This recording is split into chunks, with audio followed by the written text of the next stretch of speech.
right. Welcome back, everyone. Today, we're going to dive deep into something that's absolutely essential for, well, pretty much any online business, really. Sourcing strategy. Yeah. So, picture this, right? You've got this killer product idea. Maybe you even have a whole bunch of you ready to set up shop online and just watch the sales roll in, right? Yeah, absolutely.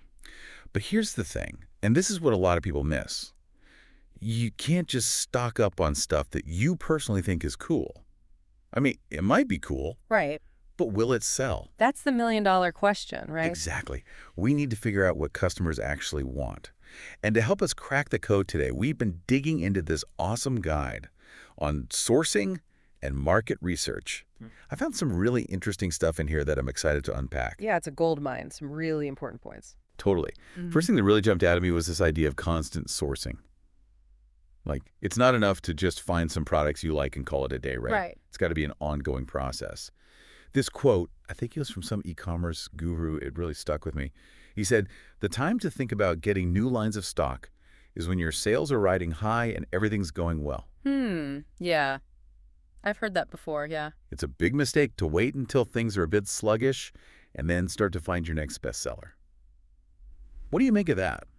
At first, I was kind of scratching my head, like, why fix what ain't broke, right? Right. It seems counterintuitive, but Yeah. think about it. The online world, it moves so fast. Yeah. In a physical store, you might be able to get away with having the same display for weeks, maybe even months. But online, it's a whole different ballgame. Yeah, you snooze, you lose. Totally. By the time you notice sales dipping, your competitors are already miles ahead. You got to be proactive, always on the lookout for what's next. That's what keeps you ahead of the game. So that makes a lot of sense. But, and maybe this is a dumb question, how do you even know what to be on the lookout for? Like, how do you actually choose what to source? Well, the first step is recognizing a common pitfall.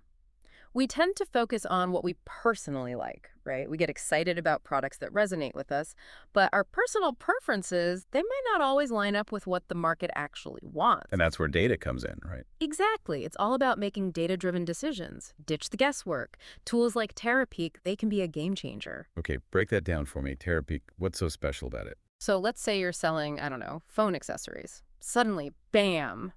There's this huge surge in demand for MagSafe compatible cases.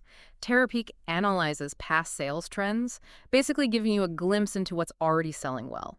You can spot these emerging trends early on and capitalize on them. So it's like having a crystal ball, but instead of vague predictions, it's giving you hard data, cold, hard facts Yeah. about what people are actually buying. Exactly. And here's the key. Even with all this data, you still want to test the waters. I like that. Yeah, don't go all in on a product just because it looks promising on paper, or on screen in this case. Right.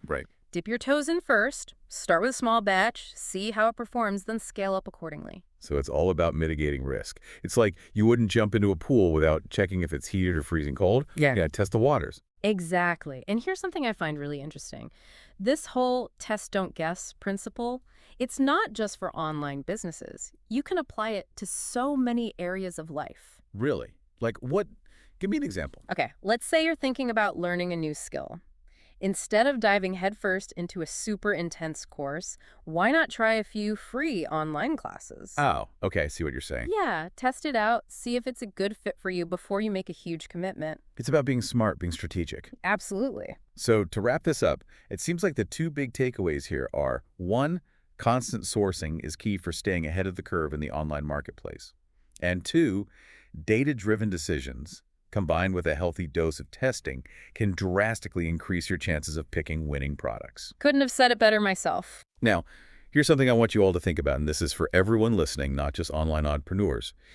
If you could apply this test, don't guess principle to just one area of your life today, what would it be? It's a great question to consider. What small experiment could you run, just to dip your toes in the water and see what happens?